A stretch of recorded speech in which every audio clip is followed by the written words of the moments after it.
series. My name is Kaylee. I use they, them, and she, her pronouns, and I'm one of the event hosts here at the Booksmith. Tonight, it is my pleasure to introduce Catharina Coenen in conversation with Grace Talusan as we celebrate the release of Unexploded Ordinance. Before we get started, I have a few announcements. First of all, if you need to pick up a pre-ordered copy of Unexploded Ordinance, or if you'd like to purchase copies, you can do so at the end of the event at the register behind our event space. Thank you so much for your support in buying books with us, as it helps us continue to host events like these. We are also live streaming tonight's event. We have our iPad set up over here, so if you don't want to be in the live stream, please avoid crossing through this area here. And tonight's event is co-sponsored by our Transnational Literature Series and the Goethe Institute of Boston. The Transnational Literature Event Series focuses on stories of migration, the intersection of politics and literature, and works in translation. Spanning genre, geography, language, and time, these stories offer windows onto the world we live in and expand the limits of our empathy, our knowledge, and our ways of being with one another. Our moderator tonight, Grace Talusan, is an assistant teaching professor of the nonfiction writing program at Brown University. She serves on the board of the National Book Critics Circle and is the author of The Body Papers. Her work has been supported by Fulbright, the NEA, U.S. Artists, Massachusetts Cultural Council, and others. Her next book, a memoir, The King Died of Grief, is forthcoming in 2026 with Restless Books. Catharina Coenen is a German immigrant to northwestern Pennsylvania, where she teaches biology at Allegheny College in Meadville. Her creative work has recently appeared in the Southampton Review Online, Appalachian Heritage, Christian Science Monitor, and elsewhere. After moving from Germany to the U.S. to work as a professor of biology, Catharina Coenen takes up residence in a second language to voice the questions she could not ask at home. To what extent was her grandfather implicated in World War II? What exactly did her grandmother, mother, and aunt live through? And why are women's wartime stories so seldom told? Coenen peels back generational silences to walk alongside her grandmother, who comes of age during Hitler's rise to power, watches friends disappear one by one, and flees bombing raids with her tiny daughters. Weaving reflections on language, biology, queerness, art, and memory, Coenen moves between the personal and the universal with stunning honesty and elegance. Thank you all so much for being here tonight, and please help me welcome Catharina Coenen and Grace Talusan.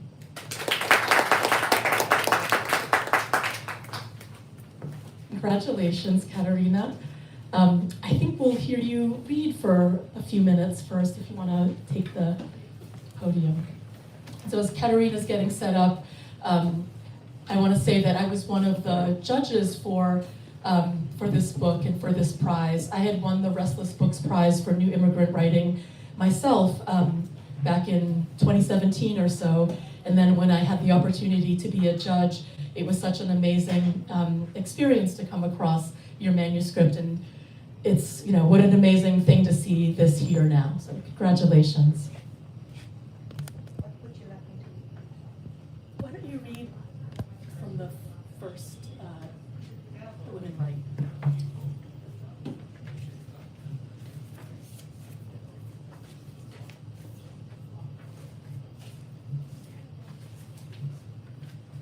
All right. So my glasses off here. This chapter is titled When Women Write. English is my generation's second language, but it's not my mother's. English is the shovel with which I can dig for her childhood, scrape it up from the bomb cellars, the railroad tracks, the muddy bottom of a pond, and keep it secret from the people who might ask her questions were they to read it, to see. English means my mother doesn't need to worry about what her friends and neighbors will say. My mother's fear of gossip makes sense. When she was a young child in Nazi Germany, what the neighbors said could get you harassed, locked up, or killed. Party informants were everywhere. I learned about the silence that such spies can cause when I was in 9th grade on a class trip to Eastern Germany. My teacher admonished us sternly before we crossed the border that if we said anything to arouse suspicion or annoy Eastern German officials, our words could land us in jail, and he'd be unable to help us. Even the most raucous classmates went quiet on that trip. I remember riding on public buses full of East German adults and school children who sat in their seats without speaking to each other at all. What someone overheard one child saying to another on a bus in Eastern Germany could send their parents to prison, the children to a state-run orphanage. The silence of such bus rides, of quiet streets inside any totalitarian regime, can burrow deep beneath your skin, weave concertina wire around your throat, build inhibitions you never learn to shake. Growing up in Western Germany meant that I learned not Russian but English in school, passed my TOEFL test in college, and was eligible for a Fulbright grant, which paid for my first 2 years in an American graduate school. A few weeks after I landed in Portland, Oregon, the Berlin Wall came down. It wasn't something I thought I would live to see. And though I told myself that there was of course no logical connection between my leaving for America and the fall of the Iron Curtain, it felt as though somehow there was. America was big and I could breathe, and now everyone I'd left behind could also breathe. In Oregon, I lived in English, new tracks that ran on English words building inside my brain, creating an English me who learned new rules of being, far from family and old friends. While German me took yearly visits home and penned letters in tiny script on tissue-thin blue airmail paper, English me was busy learning the words I needed to be a scientist. And yet my journals, my way of processing emotions, stayed in German through these years. When, maybe a decade later, they flipped to English for a while, I came back to German with a jolt of shame. Writing in English felt like a betrayal, like giving up on who I was. English was not how my mother would have told the story. English was not how to tell my story to myself. But English became the way I told my story in 2003, nearly 14 years after I first came to the US, on a walk through the late March woods in Pennsylvania, where I had moved to teach college biology. Under bare-branched beeches, my friend Laura thrust her cane down as she walked and said, "And this morning I opened up the newspaper to a picture of this woman staring at her house." Her free hand swung in a wide arc for emphasis, painting the entire scene. I knew immediately what photograph she was talking about. It showed an apartment house in an Iraqi city that had been hit by a US airstrike, its front wall torn off, the rooms and their furnishings exposed as though it were a dollhouse. "I saw my grandmother in that picture," I blurted out before I could control myself. "Both of my grandmothers." "What do you mean?" Laura stopped, turned to me, both hands finding the top of her cane, spring sun sparking her copper curls. And so, for the first time, in English, I said that both of my grandmothers had seen their houses bombed, that they had fled from burned cities with small children in tow after massive bombing raids. It wasn't something I talked about with my German friends. In German, the story was self-evident. It lived unspoken beneath nearly every family. Since I'd been in the US, I'd learned that the American lens on World War II was from above, brave fighter pilots and their bomber crews evading German flak and air defense, their carpet bombing paving the way for heroic US troops to win the war. But here was this American photograph from the ground, this woman in her black headscarf, staring in disbelief, the photographer having turned his gaze from male bravery to women to torn open homes. And here was Laura, leaning on her cane, wanting to know what it meant to see my grandmother in this image. Throughout my childhood, Oma Lotte's stories dropped into my hands like balls of tight-wound yarn. The yellow porcelain bathtub cools my bottom as I watch Oma dip a comb in beer, pull it through a strand of her hair, roll the lock around a plastic curler, and jab it into place with a steel pin. "Your mother once flushed the bathroom key down the toilet." Or her voice drifting down beneath the foam marble couch table, keeping me entertained as I dust the ornate legs with a goat hair brush. "One day, we almost couldn't get to the doctor's office because there were huge bomb craters in the road." Or while I hang over the vinyl back of a kitchen chair, frowning as she slips a row of half-formed eggs from a chicken carcass, catching them in an enamel bowl. "We used to joke that we needed to take your mother around to see all the relatives before her eyes grew shut. She was such a fat baby."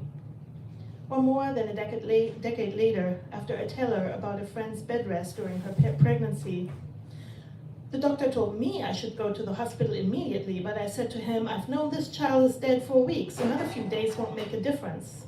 How's your friend been holding up? Laura, listening under Pennsylvania beech trees, leaning on her cane, was how I began to tell, and later too, to write. How I began to let my grandmother's words seep from German into English, from one world into the next, from small-town Germany into small-town Pennsylvania, from German me into English me. Laura's wide-open eyes, her wanting to know, opened a door between two parts of me, making a passageway for stories I had heard as a child and teen. Around the anecdotes, something else would crystallize, an English cup to hold the passed-down moments, the passed-down words, a framing, an understanding built from words that made up the adult, non-German part of my brain. The words that had learned to take apart the world and reassemble it anew, to look for connections, for other people's stories, for literature, for science, for numbers and dates and history. English words. Words my mother would not recognize.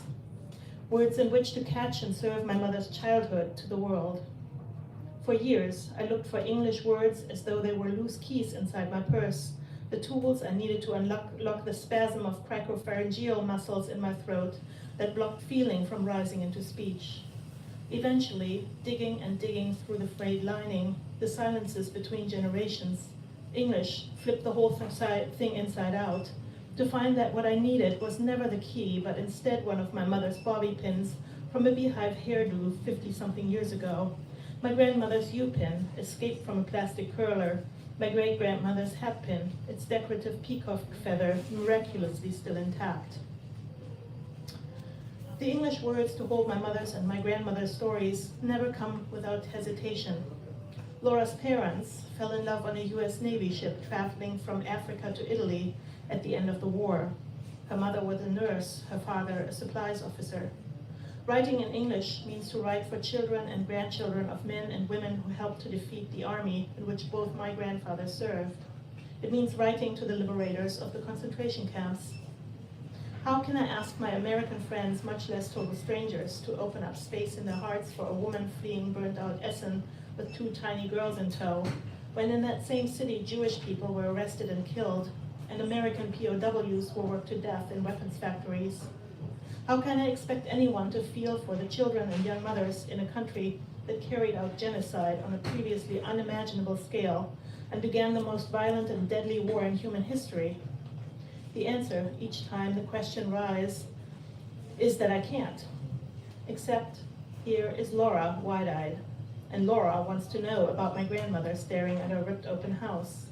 And here are all my grandmother's story snippets bumping against the insides of my mind like a bar of soap floating in a bath, as insistent to be picked up before they dissolve, and just as slippery. I can't keeps popping up in every essay, every draft. What on earth am I doing writing about Lotte's shattered dishes, my mother's whooping cough, her fear of cats? How many Jewish children in the gas chambers? How many Russian soldiers dead? I tell myself that my grandmother's stories must already be out there. They aren't new. There must be novels that tell this tale, that will show me how the women of my grandmother's generation lived through the war. In looking for these stories, I discover that I am not alone in my hesitation to write about German suffering. In 1997, the German-born writer and professor W.G. Sebald gave a series of lectures in Zurich, which were published 2 years later in Luft, Krieg und Literatur, and later in English On the Natural History of Destruction. In these lectures, he accused German post-war novelists of letting Germans down by failing to write novels about the bombings of Germany. Where were the stories, the spellbinding characters to bring readers into the bombing raids? Sebald posited that there was a kind of taboo, like a shameful family secret, that had prevented German authors from writing stories about individual suffering during the war. There followed, upon the publication of Sebald's lectures, a debate about whether it might ever be appropriate or even possible to write about German suffering in the way that a novelist is supposed to write, by bringing the reader into an experience without immediately relativizing or explaining it away in light of the greater suffering caused by Germans themselves. The question never arrived at an answer. And maybe what was happening to me was also what happened to Sebald. In England, which he visited as a lecturer in 1966 at age 22, and where he then lived from age 26 until his death. He wrote in German, but he lived in English, wrote his German words about memory and Holocaust and war for an English-speaking audience, surrounded by English-speaking students and colleagues and friends.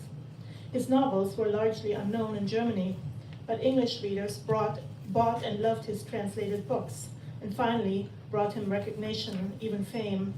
And maybe from that English perspective, from the other side of the channel, from the place where people wanted to know, arose the question that no one else had asked, or maybe never asked as effectively: where were the stories of the wounds left by the bombs? In response to Sebald's lectures in Zurich, others, like Volker Hage, the literary editor of the German magazine Der Spiegel, dug deeper into the books that had been published by German authors who lived through the war. They pointed out that there had been German authors who had written novels about the bombings, but that, unlike Kurt Vonnegut's Slaughterhouse-Five, the work of German authors, written in German for Germans, had been ignored and forgotten. There had been not so much a lack of writers, but a lack of German readers for German writers' work. But when I dig through the stories unearthed by Hage and other literary critics to help me understand my mother's and grandmother's experiences in the war, I come up short. The writers they discuss are near universally men. Then, as now, the people who survive or die in bombing raids are mostly women and children. Hage too noticed this. German post-war literature was mostly written by men, he said to Sebald in an interview in 2000 in Berlin. He then asked, might this also explain why certain topics don't appear at all? In response, Sebald recounts an anecdote in which a famous German writers group, during one of their first post-war meetings, decides to visit a bordello as a kind of joke, dragging the only two female members, the poets Ingeborg Bachmann and Ilse Eichinger, along with them for the event. Bachmann, one of the most important German language poets, would have been 20-something at the time, which means she would have survived the war as a teenager. But instead of wondering what young Ingeborg might have written had she been in different company, Sebald ends the story with a note of dismay about the bordello incident, makes your hair stand on end for even 40 years later, without telling us what he thinks the absence of women's writing from the literary canon means for literature. Ingeborg Bachmann's hometown in Austria, Klagenfurt am Wörthersee, was bombed 50 times over the course of the war.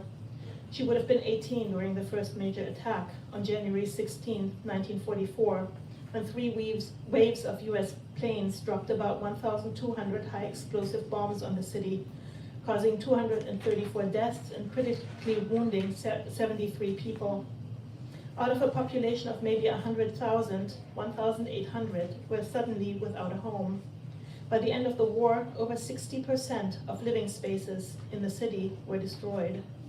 When I look for anything Bachmann might have written about her teenage experiences, I find her lyrical short story, Jugend in einer österreichischen Stadt, Youth in an Austrian Town, first published in 1960 by Die Zeit, a major German newspaper. The pieces list some of the things that children are allowed to do during the war.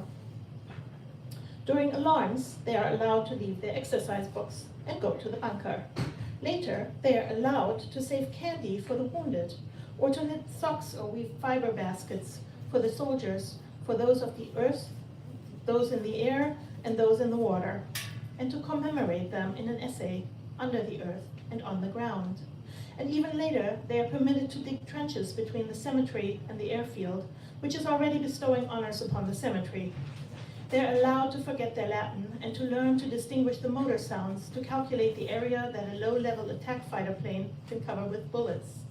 They no longer have to wash that often. Nobody's concerned about their fingernails. The children mend their jump ropes because new ones can't be had, and they converse about delayed action detonators and teller bombs. The children play Let the Robbers Pass in the ruins, but sometimes they only squat and stare and fail to respond when someone calls them children. There are plenty of shards for playing heaven and earth, but the children are shaking because they are drenched and cold. Children die, and the children learn the dates of the 7 Years' War and the 30 Years' War, and they would not care if they confused who was whose enemy, the causes of and reasons for, the exact distinctions between which will earn you good grades in school. My mother was too young to go to school during the war, but still, Bachmann's cynical casting of wartime breakdown of rules that govern children's lives as permissiveness gets to me, exposing the distractedness and absence of adults who might keep children safe. My mother, too, remembers being sent out to play with the added instruction for all children to dive under the apple trees if they should hear a plane.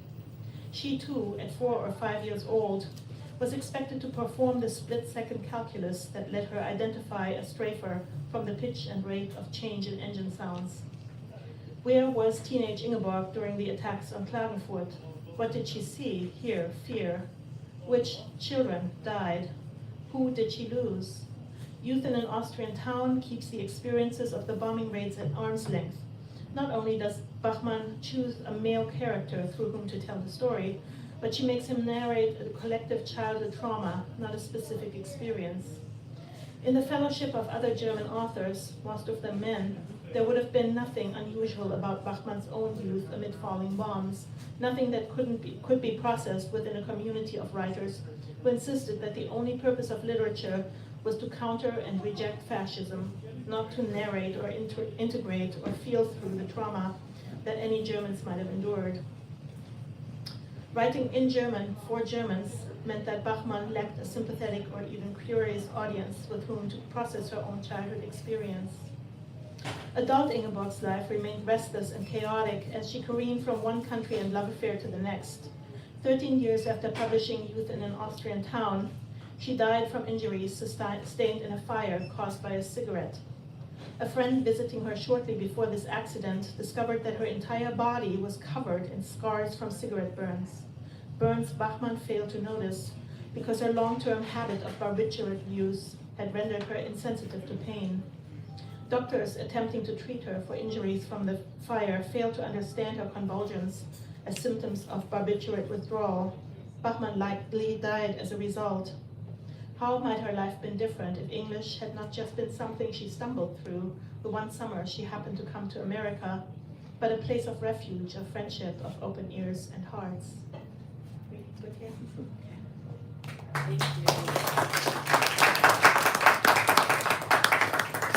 Thank you so much. So I'll ask a couple of questions and then we'll definitely have time for all of you to ask questions.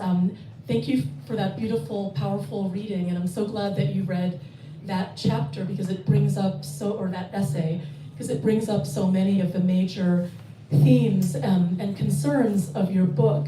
You know, these questions about silence, about intergenerational trauma, about what we carry, the power of stories, all of those things are there. The complexities of telling certain stories as well, and what happens when we don't tell them. And so, I have so many questions, but I guess since you just read this piece, I wonder if you could comment on the importance of telling this story, the essays in this collection and their concerns. What do you think about the importance of telling them right now? I know you wrote these over a long period of time, and yet there's a way that I think they're very important for us to think about and listen to right now. Yeah, so part of me worries, like many of you might, that we might be on the verge of yet more bombings.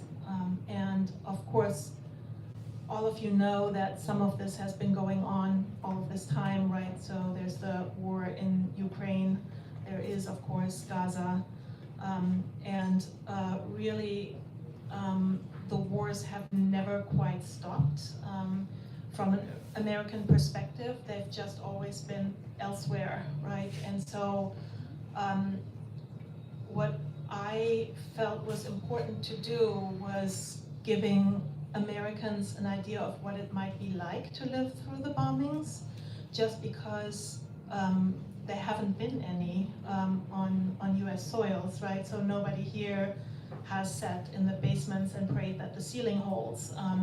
People have wartime experiences in this country to draw back on. They have grandparents who tell them stories about that, but not about what it's like to be in an air war. And so I feel like having some kind of an idea about what that is like is important as we try to make best decisions in a country that is still a democracy at the moment. Thank you. Can you tell us about the seed of this book and how you bring your expertise and training as a botanist and a scientist into a literary endeavor? Okay, so the seeds of this book were my grandmother's anecdotes, right? So I think this chapter just takes you into how I heard about those, right? Like sitting in the bathroom, watching her do her hair, or under the table as I'm dusting things because her back hurts, right? Those stories were always in my memory, and part of me always felt like I was somehow responsible for keeping them. But it was only after my conversation with Laura that I started putting them on paper. And in the process of that, I learned that I had to learn a heck of a lot about the lives of women and children during World War II in order to write those anecdotes, right? Because when grandmothers tell you a story, they always forget to tell you what year it was and where the heck they were, right? So I had to, once I started poking around in that and asking my mother about this, and she was not very happy to talk about this initially, but eventually she just showed up with this Ziploc bag of letters that my grandfather had written to my grandma while he was at the Russian front. And she's like, do you want to look at these before I throw them out? And I'm like, we're not throwing these out, right? So she wanted to toss them because she kept them all those years because of course she cared about her father, but nobody could read the letters because they were in a form of cursive script that my mother hadn't learned in school. And so she had asked friends about how to read, could they read those letters? And nobody could because my grandfather also had terrible handwriting and he was in terrible situations as he was writing, like riding in a truck while writing, or with really cold hands, etc., etc. But over years, my mother and I, whenever I'd come visit home, we tried to decipher a few. And so together we, over time, learned how to read those letters, and they came with envelopes, luckily. And so those envelopes gave me addresses and dates, postage dates, and my grandfather had very carefully dated each letter. So I had no idea where he was because, of course, everything he wrote went through censorship, military censorship. But I could tell where my grandmother was and how many times addresses were crossed out as she was fleeing with her children to southern Germany and trying to look for permanent housing. So those were the seeds, and then the essays grew up around that as I learned more about that. How that relates to me being a scientist is that I am obsessive about looking things up, and I am obsessive about keeping information in spreadsheets.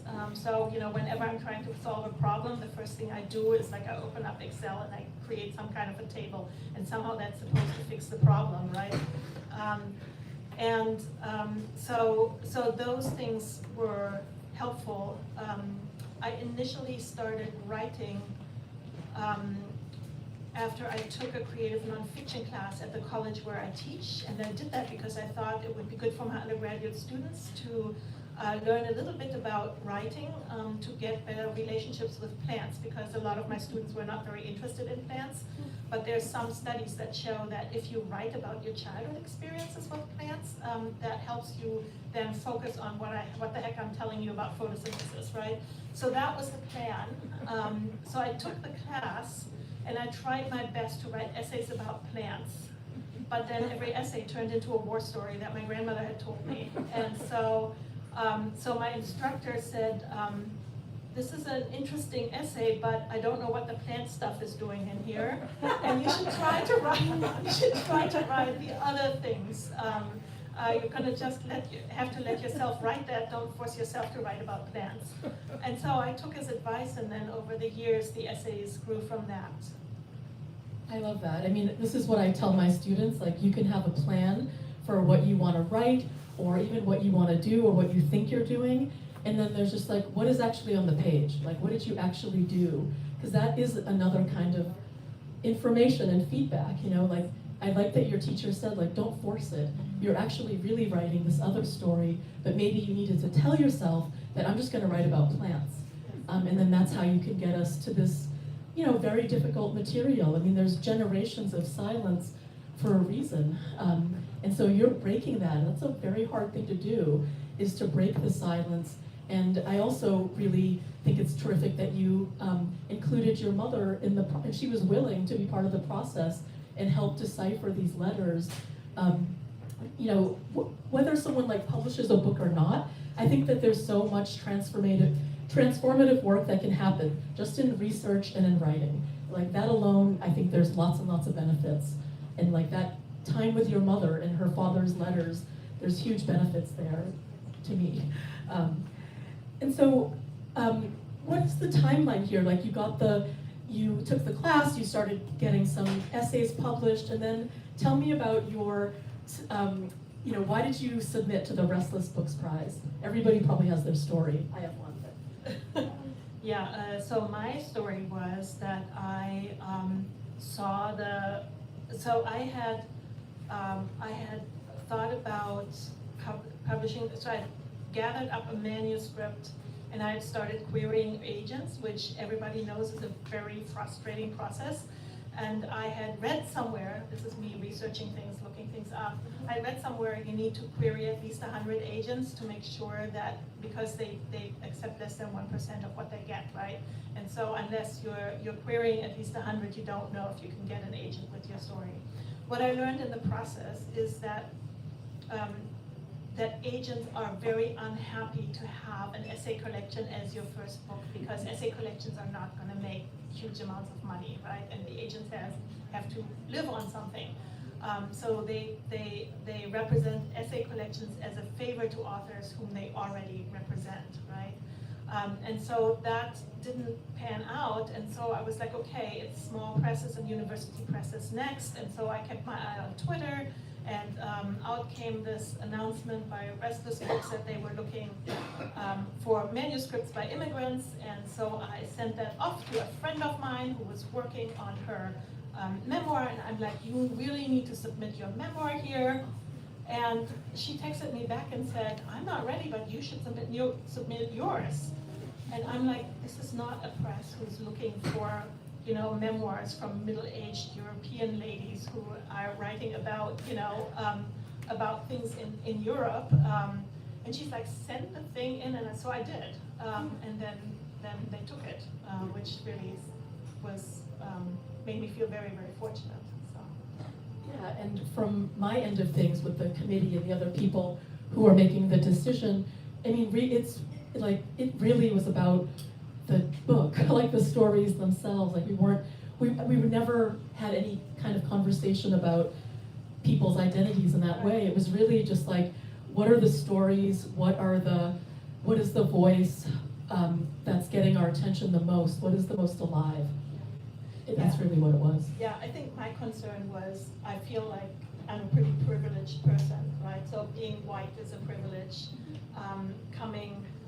Being educated is a privilege, and so my coming to the US as an immigrant did not encounter nearly the kinds of hardships that I read in so many other immigrant stories. So I think that's what made me feel less entitled to this opportunity.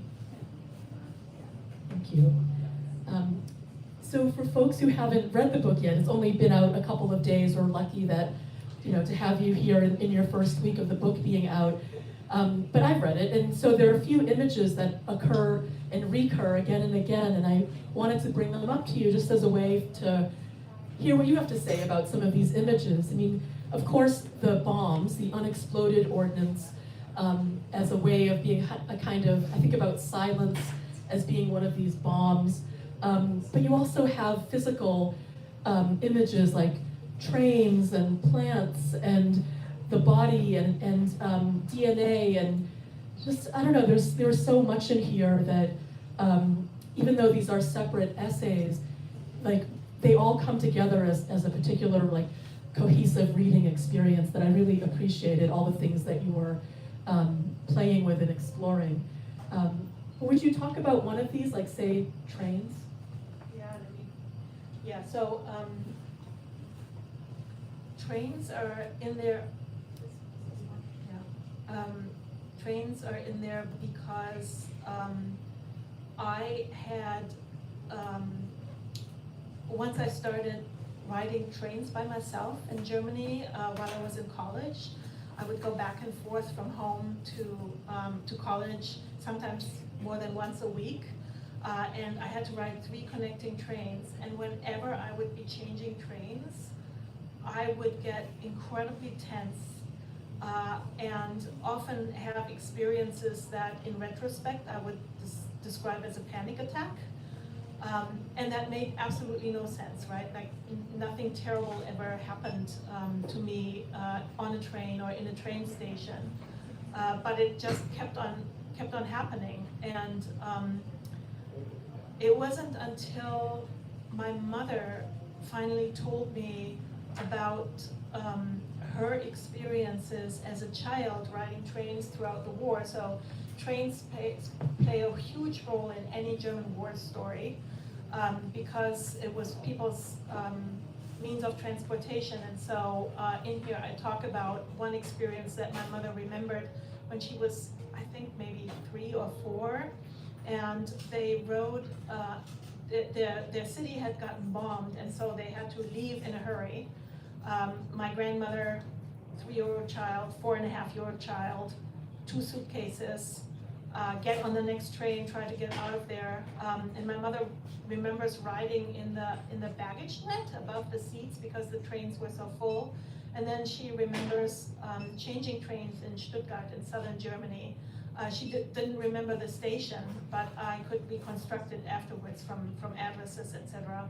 And so she remembers sitting at a table in the station hall, and there's people milling all around, and then the soldier grabs her mother by the shoulder and shakes her and says, "You need to leave right now, the station is getting bombed, get on the next train out, it doesn't matter where it goes." And so my grandmother is running with these 2 little girls and her suitcases, and they're on this platform, and it's so crowded that you can't even stand on the platform. And there's this train standing there that is so crowded that you also can't get on. And so a soldier lifts my mother up and shoves her onto the plane through a window, and then shoves her sister in after her, and the train starts moving. And her mother's still on the station, on the platform. And so she remembers screaming, and then the soldiers actually managed to, my grandmother was really short. They lifted her up and shoved her in through the window also. And so that was one of the defining experiences that she had that only came back up to her after we started talking. And strangely, once I wrote that down, I became much calmer about the whole thing. It's very, very odd. The other thing about trains that I have to mention here is there's more horrible train experiences that my mother had.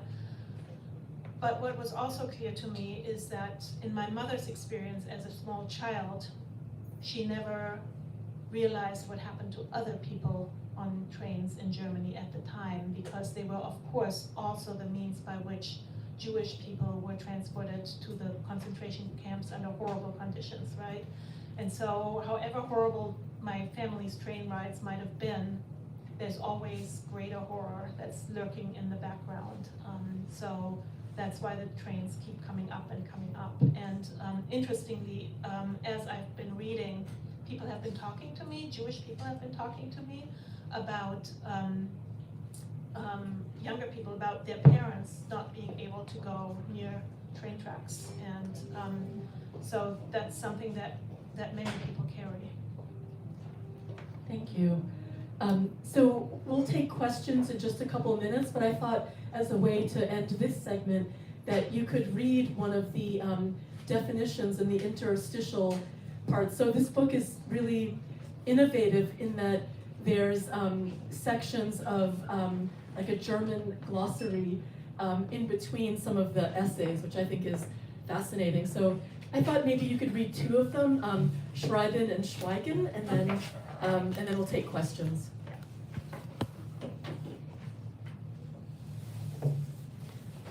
Okay, so these are kind of like dictionary entries that I made up. Schreiben, verb. The German verb schreiben, to write, is most closely related to the English verb to schreiben, which means to hear a confession or to confess.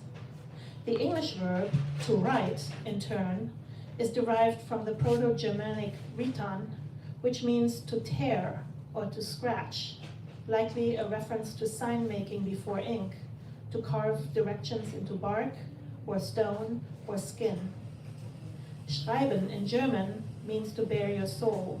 Writing in English is a tearing into, a wounding, a telling as a scar.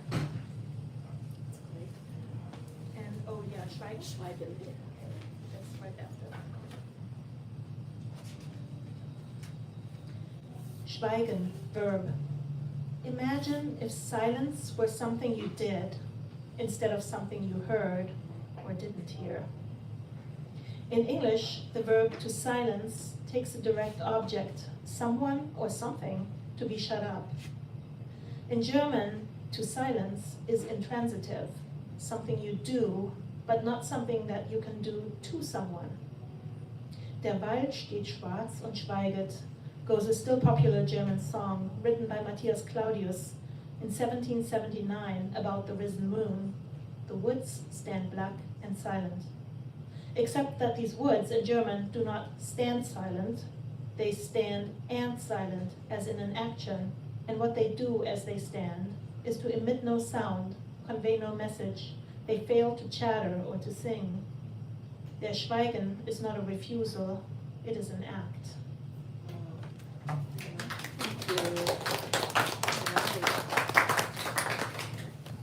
Okay, so do we have questions from the audience? Ask anything. Should we hand a mic? Sure, we got one. Thank you.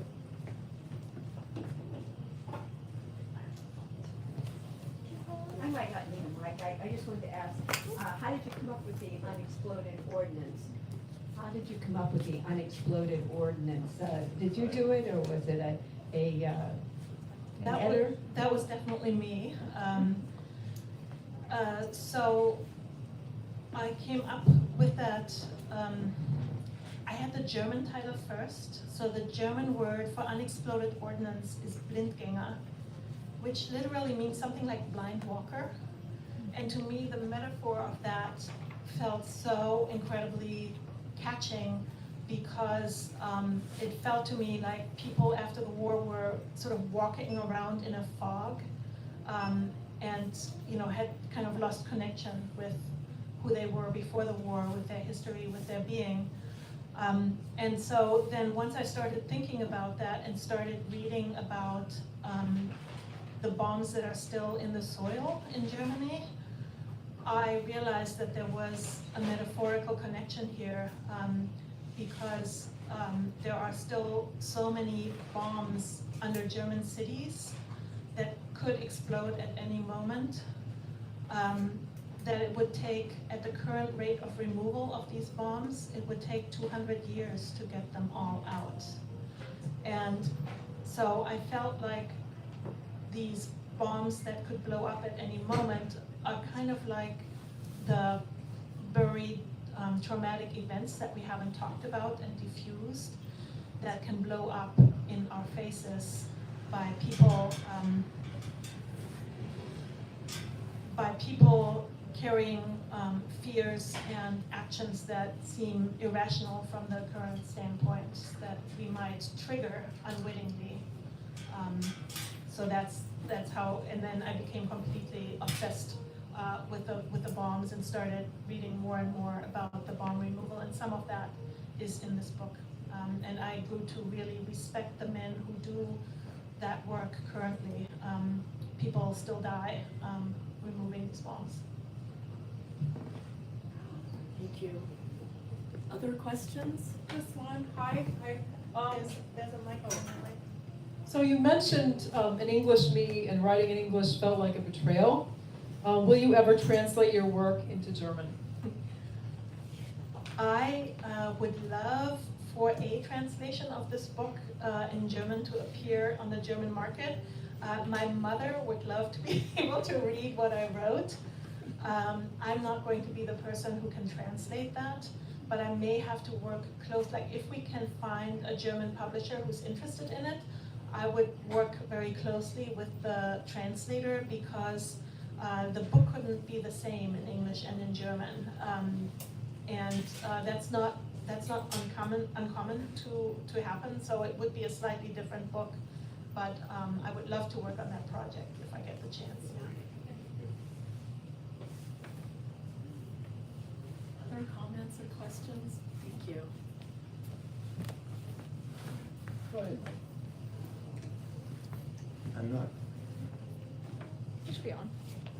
I'm not quite sure how to formulate this, but it sounds like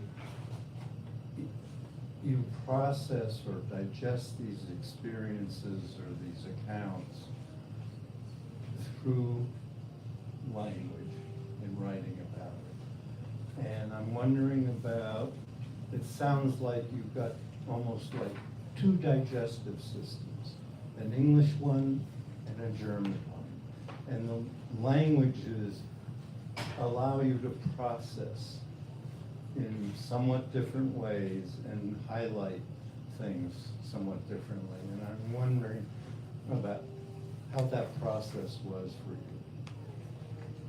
Yeah, thank you for that question. What I discovered in that process is that English is the analytical language in my mind. I've always loved poetry in English. And it's not like I don't like the poetic and symbolic and playful aspects of English, but English was a language in which I was trained to think analytically.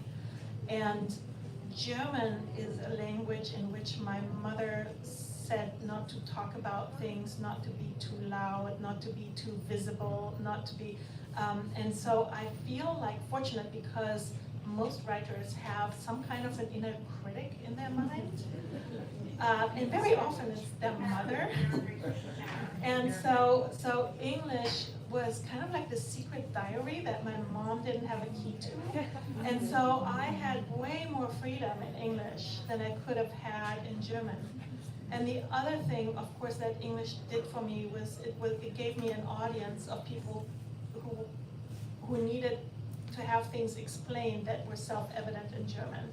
And that gave me a way to turn on my analytical brain as I looked at my grandmother's stories instead of just gut feeling the terror behind them and getting lost in that. Thank you.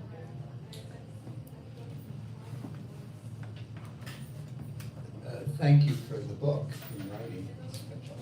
I'm curious, as a scientist, I'm trying to understand, do you have a thought about the epigenetics of healing? And is there a particular method or goal you think or have learned in writing the book, either how it's transforming you or others? I'm just curious what your frame or your methodology or how you think about that and how that's evolving for you and how's that changed as you've gone through the process. Yeah, so thank you for that question.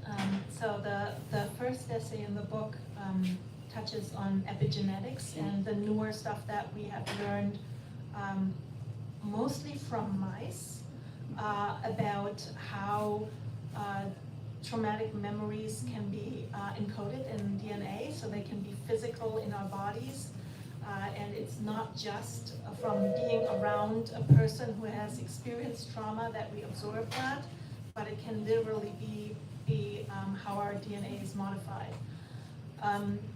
There are also studies on Holocaust survivors by Rachel Yehuda that are interesting in that context, and so that's what we know about human inheritance there. In terms of understanding what's going on in humans, and even in mice and rats, we're only at the beginning, right? We have basically a proof of concept that it's possible, but we know very little about the mechanisms. So that will come to bear later on. Yes, we know there's a physical basis, but we don't understand it yet very well. And how's it informed your own healing, or how's it changed you or other people that have read the book?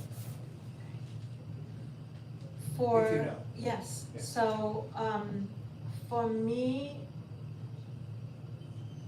those studies meant that there's something very real going on, and that this very real thing deserves attention.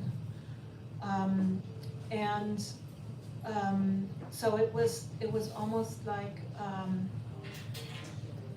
it was like a relief to know that there is a real physical basis that this is happening, and that allowed me to take that seriously. And I have sensed that same relief in a lot of people who have read those essays. Like, I've had people write to me after that first essay was published, saying, I now understand way better what's been going on in my family. And so other people also find comfort in that. And that is really important to me. So that other people then also can say, okay, you know, maybe what's been going on in my family has a very real physical basis, and it is explicable. And that means that, you know, nobody is crazy here, right? These are real things that are going on, and they can be addressed. Time for like one or two, or maybe just one more question or comment.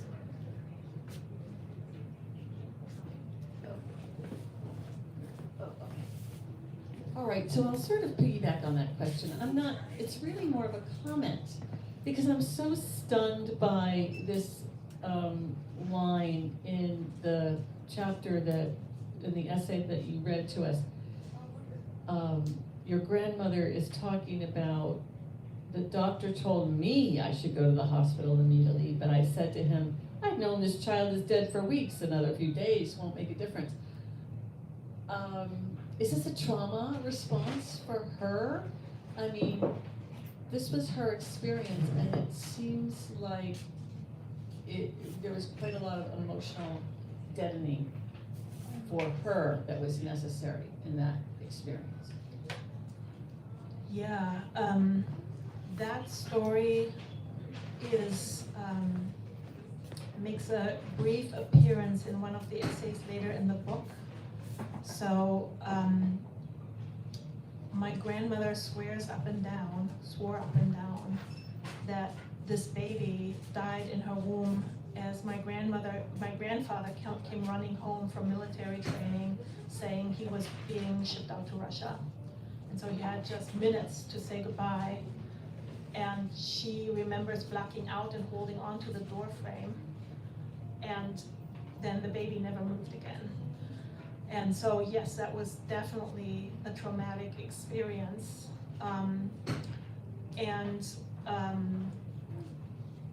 So I think you sense that exactly right. Anyone else? Otherwise, we can get to signing books and meeting the author. Okay. Thank you again, Brookline Booksmith, Transnational Literary Series, and of course, congratulations, Catharina. Thanks everyone for coming. I really appreciate you being here. Thank you all so much for coming. If you would like your book signed,